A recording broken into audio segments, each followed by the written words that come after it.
ассалому алайкум дӯстон, шумо дар шабакаи Taj MMA қарор доред. Хабарҳои эксклюзив баҳри шумо.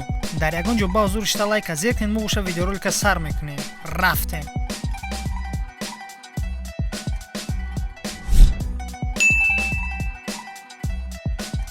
худи ҳозир муҳорибаи Камил Карате бар зидди ҷангавари ӯзбекистонӣ дар турнири октагон 42 баргузор гардид.